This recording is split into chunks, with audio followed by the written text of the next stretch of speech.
প্রিয় শিক্ষার্থীরা, তোমরা কেমন আছো? অনলাইনের ক্লাসের ধারাবাহিকতায় আমি শঙ্কর কুমার মজুমদার, সহকারী শিক্ষক হাজী মোশাররফ হোসেন স্কুল অ্যান্ড কলেজের সহকারী শিক্ষক, দ্বিতীয় পর্যায়ে বাংলা দ্বিতীয় পত্রের নবম এবং দশম শ্রেণীর ক্লাসটি শুরু করতে যাচ্ছি। আমার আজকে পাঠ্যক্রম নাম হলো সমাস। তার আগের দিন আমি সমাসের সংজ্ঞা, সমসমান পদ কী, ব্যাস বাক্য বা বিগ্রহ বাক্য কী, তারপরে সমাস শব্দের অর্থ কী, এগুলি নিয়ে আলোচনা করছি এবং পরবর্তী ধাপে সমাসের আজকে সমাসের প্রকারভেদ করাবো। আমরা জানি সমাস 6 প্রকার। কী কী? প্রিয় শিক্ষার্থীরা, বোর্ডের দিকে একটু খেয়াল করো।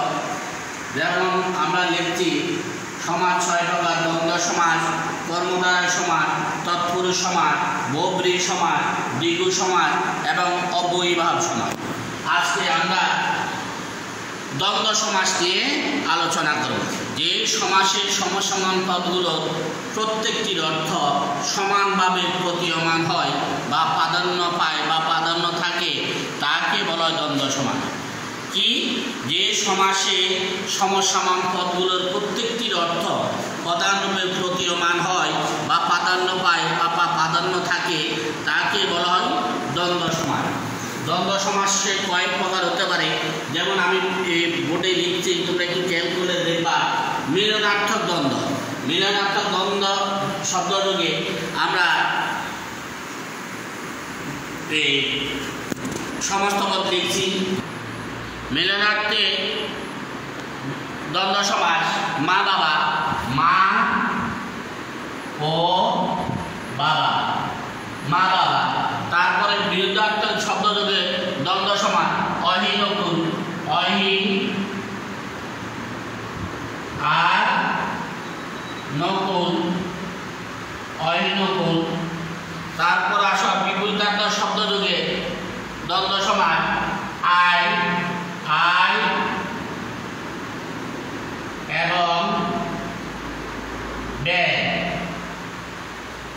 তারপরে সমার্থক শব্দযোগে দ্বন্দ্ব সমাস: হাট বাজার, হাট ও বাজার, হাট বাজার। অঙ্গবাচক শব্দযোগে হাত পা, হাত এবং পা, হাত পা। তারপরে সংখ্যাবাচক শব্দযোগে 7 5, 7 ও 5, 7 5। প্রিয় শিক্ষার্থীরা, আমাদের দ্বন্দ্ব সমাসে ও, আর এবং এই অব্যয়টি ব্যবহৃত হয়। তোমরা লক্ষ্য করবা, দ্বন্দ্ব সমাসে ও, আর এবং এই 3টা অব্যয় ব্যবহৃত হয়। এখন প্রশ্ন হলো যে তোমরা আমার কাছে প্রশ্ন করতে পারো, স্যার আমাদের এই প্রশ্নটা কিভাবে আসবে? আমাদের প্রশ্নটা বহু নির্বাচনের প্রশ্নে আসবে। আমি বোর্ডে লিখছি এবং লিখতেছি, তোমরা খেয়াল করো। বহু নির্বাচনের প্রশ্নটা আসবে এভাবে, যেমন হাট বাজার,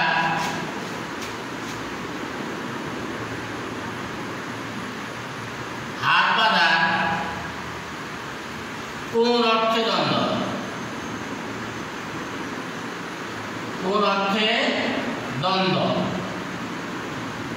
এখন এখানে 4টি অপশন থাকবে, 3টি ভুল উত্তর এবং 1টি সঠিক উত্তর থাকবে। হাট বাজার কোন অর্থে দ্বন্দ্ব? আমরা লিখলাম মিলনার্থে।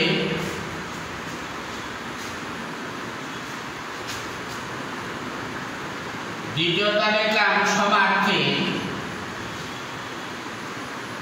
তৃতীয়টি লিখলাম বিপরীতার্থে।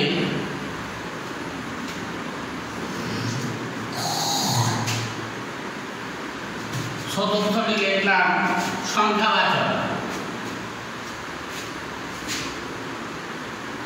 আমাদের উত্তরটা কি হবে শিক্ষার্থীরা? আমাদের উত্তরটা হবে হাট বাজার কোন অর্থে দ্বন্দ্ব? সমার্থে। হাট যেই কথা, বাজারও সেই কথা। প্রিয় শিক্ষার্থীরা, আজকে এ পর্যন্ত আমরা ক্লাসটি করলাম। আগামী পর্বে তারপরে ঠিক পর্যায় অনুসারে আমরা ক্লাসটি করব। সকলে সুস্থ থাকো, ভালো থাকো এই কামনায় আজকে বিদায় নিলাম। সবাইকে ধন্যবাদ।